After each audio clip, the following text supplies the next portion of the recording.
Welcome All right. to Saving America. This is Dr. David D. Schein, and our Just the Facts segment for this week, we've got a great guest. This is Ed Denko, is presently city councilman in Palm Coast, Florida. He's Republican, a lifelong fiscal conservative. He's also the vice president of the Flagler County Trump Club. He retired after 40 years as a television network news producer and editor. Worked with NBC, CBS, and CNN. 12 of those years were spent in Washington, D.C., where Ed was assigned to cover the Reagan White House. That must have been pretty cool. Also a Navy vet and still an officer in the U.S. Coast Guard Auxiliary. Welcome, Ed. Oh, welcome. Thank you. And let's go and get started. From your firsthand position, what explains the decline of the mainstream media into the partisan operation that it appears to be today? Well, that's a great question. 40 years ago when I started, there were probably more liberals than there were conservatives in the mainstream media, but everyone made an effort to keep their personal opinions out of the news stories that they were doing. I had correspondents at NBC and CBS who would come to me and say, read my script. Make sure I didn't put my own personal feelings into this story, into that script. Well, that's changed over the years. And part of the reason is, I think liberals, they feel now like they can, they feel emboldened. They feel they can just move forward with their agenda. And we have certainly seen that if you turn on CNN or MSNBC. But the other reason too is profit. These are businesses. Network television news is a business.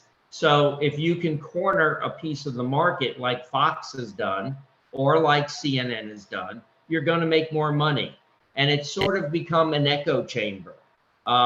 If you don't want to hear what really happened today, well, turn into MSNBC and you can hear the liberal side, or you can turn into something conservative. But no one seems to want to just hear exactly what happened today. And it's sad, it's tragic, because if we don't know what the truth is, how do we make a decision? And it's helped divide this country, and it's unfortunate, in my opinion. Well, that's a great take on it, Ed. And you know, the old cliche, follow the money, right? Let's follow the money, absolutely. And I wanted to talk a little bit about what do you see as the future for Trump? I mean, it's no secret. I'm a piece younger than Trump, but you know, I get tired after the end of the day. He seems to be defatigable. He's still got a lot of fire and brimstone. But the question is, do we really think he's going to actually be the presidential candidate in 2024? Well, as vice president of the Flagler County Trump Club here in Palm Coast, obviously I'm a big Trump supporter. And I'll tell you, if you've never been to a Trump rally, then you don't know what having fun is. And I've been to quite a few Trump rallies, and the energy that man has, the way he gets on stage and he goes on for a couple of hours or more, is absolutely amazing. And I think if his health continues to be as excellent as it is, I think you're going to see President Trump run in 2024. Of course, at his age, you never know what could happen. And in politics, you never know what can happen. So we have a backup plan here in Florida, and it's our great Governor Ron DeSantis. So either way, we're going to have a Floridian in the White House, whether it's Donald Trump or Ron DeSantis. I'm rooting for Trump because DeSantis can run after Trump does another term. So we'll just have to wait and see. But I think he's, you know, if he's got that energy, obviously the Biden administration is messing up every day, and President Trump, you know, is going to come back, and America's going to want him back, because we're going to be fed up with the high taxes. We're going to be fed up with everything that Biden is doing to destroy this country, from the illegal aliens that can cross our border every day and continue to bring COVID-19, you know, that China virus into our country unchecked. to what Biden is doing with the economy, the trillions of dollars he wants to spend supposedly on infrastructure, but there's a lot of social stuff in there that has nothing to do with infrastructure. So I think Biden is going to do so much damage that people are going to be praying for President Trump to come back and occupy the White House.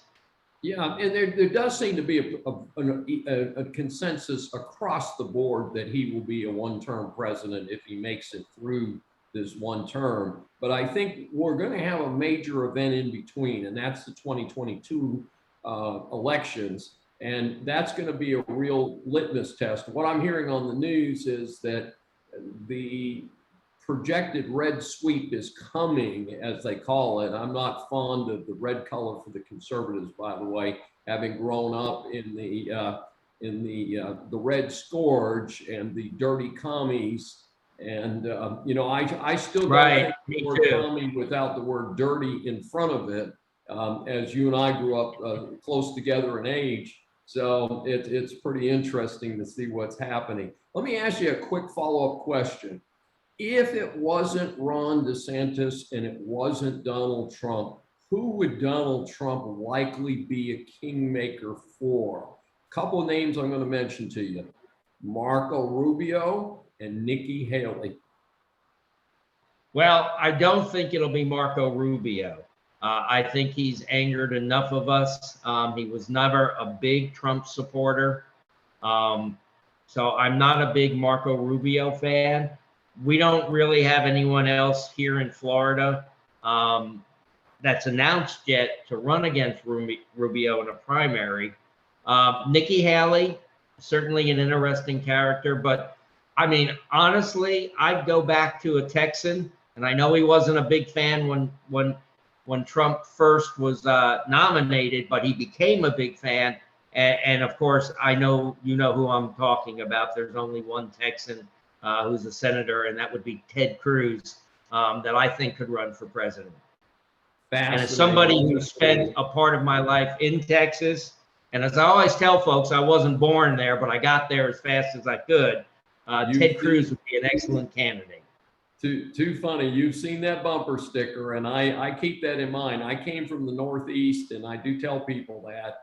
And but I'm very happy to be in Texas. You know, as you and I talked about before we started recording, a state that shares with Florida that does not have a state income tax. But and that leads to our third question. And we're talking about taxes. I understand that you have made a pledge as part of your position on City Council, no new taxes. And I think you've even said for the next 10 years, there should be no new taxes. But we are really faced, first of all, we're faced with the Biden incredible increase in inflation in a short period of time, which makes dollars worth a lot more. And the second part is that our society, the younger generations do seem to be all about the old John L. Lewis statement, more, when asked what the unions wanted. And so how do you see us countering that?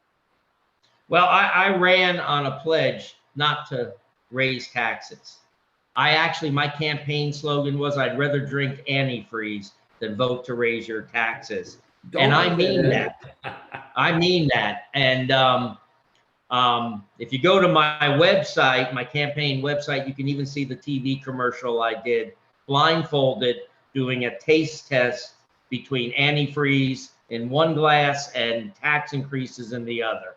And if you want to go to my website, I'll give it to you later and you can watch it. But the thing is, the more I find comes from the bureaucrats that work in government. They want more taxes. They want to expand their departments. They want to expand their empires. They have no concept of what cutting back means.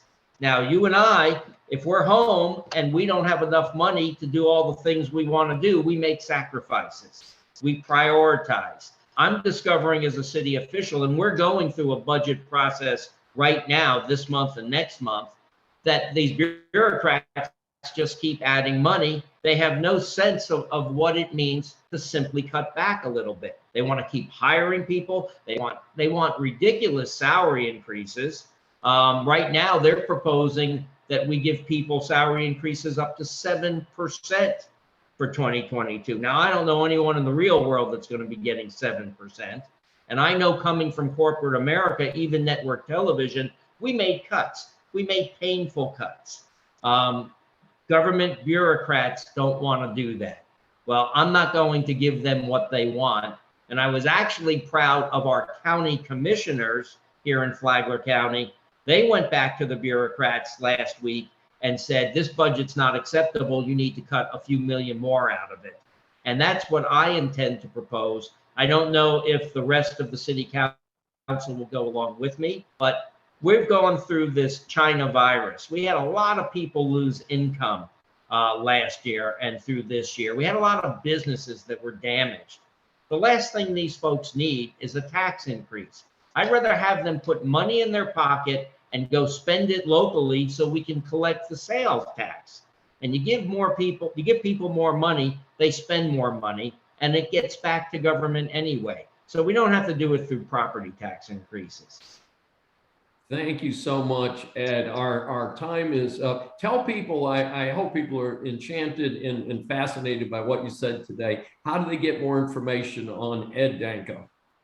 Well, number one, they can go to our Flagler Trump Club website, and that is flagler4trump.com. That's Flagler number 4 Trump.com, and they can see all the things we're doing here in Flagler County. We also have a podcast. We started it just a couple of months ago. Our first guest was Lieutenant Colonel Oliver North. That's up on our website. You can also go to my campaign website, which is votedanko.com. That's VOTEDANKO.com. I'm going to have that website up for just a little while longer. And I think it goes down in a couple of months until if I run for another election down the road, I've saved the domain name. But go to votedanko.com and you can learn everything there is about me, and you can contact me if you'd like. Ed, it's been a true pleasure to have you on Saving America today. And I wish you good luck if you decide to run again, and appreciate all of your inputs. And this is Dr. David D. Schein, the Just the Fact segment of Saving America. And we appreciate you joining us today.